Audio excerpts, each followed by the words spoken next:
Dictation start होगी 5 second बाद। Start. इस बिल में एक बात कही गई है कि जो पैसा बाहर से गलत तरीके से हमारे देश में आता है उसके ऊपर रोक होनी चाहिए। बिल में यह भी कहा गया है कि अगर बाहर से धन लिया जाता है तो इसकी सूचना भी तुरंत सरकार को दी जानी चाहिए। ऐसे धन को लेने वाले आदमी के लिए यह आवश्यक होना चाहिए कि उस रकम का पूरी तरह से हिसाब रखा जाए और 1 साल के बाद उस रकम का पूरा हिसाब सरकार के पास भेजें ताकि सरकार को मालूम हो सके कि कितना पैसा बाहर से आया और किस तरह से काम में लाया गया। सदन में इस पर बहुत बार बहस हो चुकी है। एक बार माननीय महोदय ने कहा था कि एक बिल सदन में लाया जाएगा, लेकिन 2 साल बीत जाने के बाद भी आज तक वह बिल नहीं लाया गया है। आज अगर कोई यह कहे कि यह पैसा अमेरिका से लिया है या चीन से लिया है तो उस पर आज मुकदमा नहीं चल सकता। आज ऐसे कानून की कमी है जो इस चीज़ पर रोक लगा सकता हो। पैसा आज अमेरिका से आता है, पैसा आज चीन से और पाकिस्तान से भी आता है। इस तरह का कितना धन देश में फैला है। अगर इसकी ओर ध्यान दिया जाता है तो एक चिंताजनक स्थिति आपके सामने आ जाएगी। अगर इसी तरह से चलता रहा तो हो सकता है कि एक दिन हमारे देश की सुरक्षा को खतरा पैदा हो जाए। किसी मुल्क की सेना हमारी सीमा पर हमला न कर सके, इस बात की चिंता तो हमारी सरकार करती है, लेकिन विदेशी धन की चिंता हमारी सरकार नहीं कर रही है। आपको पता है कि पैसे देकर लोगों को गुमराह किया जाता है और उनसे गलत काम करवाया जाता है। इस स्थिति को देखते हुए यह आवश्यक है कि तत्काल सरकार को इस मामले में कारगर कदम उठाकर देश को बचाना चाहिए। इसी तरह से मुल्क की आज़ादी को कायम रखा जा सकता है। मुझे आशा है कि इस संबंध में मैंने जो बातें कही हैं और अन्य सदस्यों ने जो प्रश्न उठाए हैं उन पर सरकार पूरा ध्यान देगी और ऐसी व्यवस्था करेगी कि सभी समस्याओं का समाधान निकल सके। सब जगह विदेशी पैसे के बल पर अपना प्रभाव जमाने की कोशिश हो रही है। यह समस्या किसी एक दल की नहीं है बल्कि पूरे राष्ट्र की समस्या है। अतः इस समस्या पर गंभीरतापूर्वक विचार करने की आवश्यकता है। आपने मुझे बोलने का समय दिया, इसके लिए मैं आपका आभारी हूँ। श्रीमान जी, इस नए 20 सूत्री कार्यक्रम में भी शिक्षा के ऊपर काफ़ी जोर दिया गया है। मुझे पूरा विश्वास है कि उसको कानून का रूप भी दिया जाएगा तथा इससे काफ़ी हद तक समस्या के समाधान में मदद मिलेगी।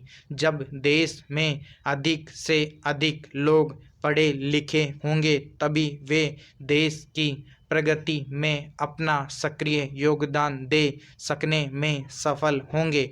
श्रीमान, आज जो विषय आपके सामने पेश है उसमें अनेक सदस्य काफ़ी समय से रुचि रखते हैं।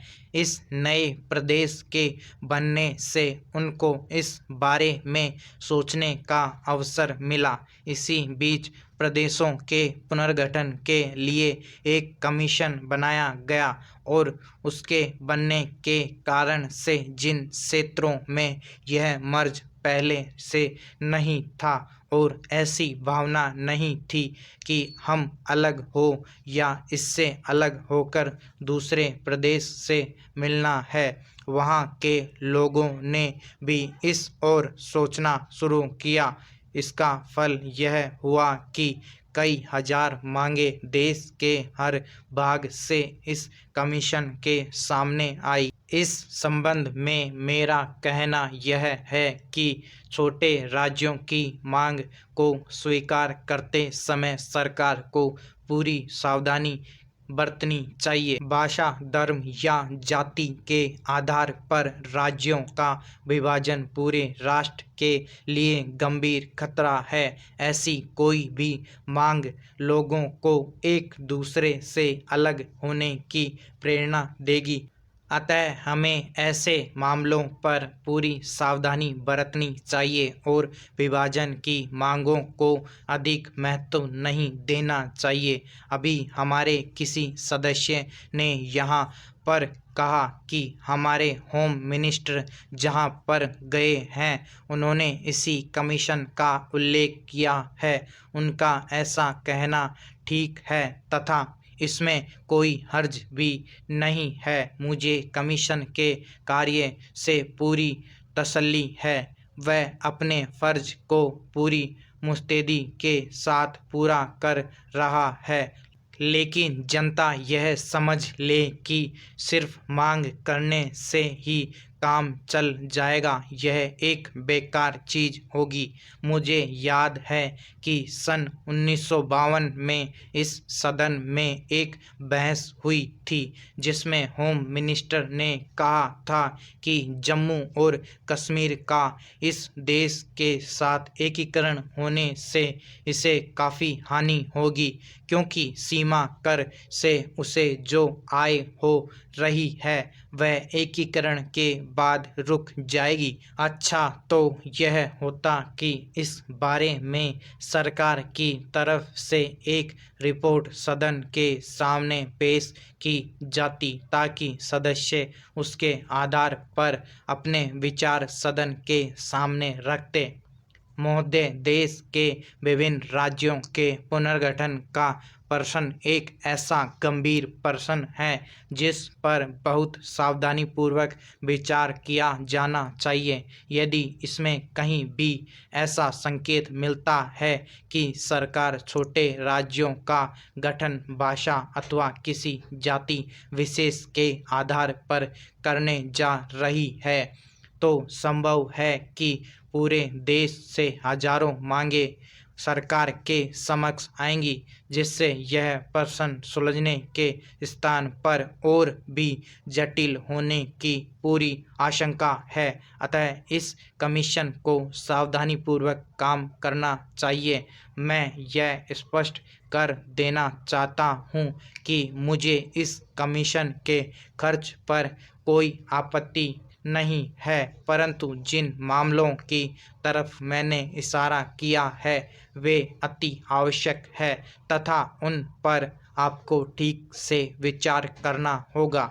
इन अल्फाज के साथ मैं बिल का अनुमोदन करता हूँ। मैं आभारी हूँ कि आपने मुझे इस बिल पर अपने विचार प्रस्तुत करने का अवसर दिया। अध्यक्ष महोदय, बजट पर जो चर्चा चल रही है उसमें हिस्सा लेते हुए मैं भी अपने विचार सदन के सामने प्रस्तुत करना चाहता हूँ। इस पर विचार करते समय दो बातों को हमें दृष्टि में रखना होगा। एक बात तो यह कि किस स्थिति में हमारा देश गुजर रहा है और उसमें हमें क्या करना है। दूसरी बात यह है कि भविष्य में हमें देश को किस दिशा में ले जाना चाहते हैं। जब तक इन दोनों बातों को ध्यान में रखते हुए इस बजट को नहीं देखेंगे, तब तक हम यह निर्णय कदापि नहीं कर पाएंगे कि यह जो बजट सदन के सामने पेश हुआ है देश के लिए अच्छा है या नहीं। फुल स्टॉप, समाप्त।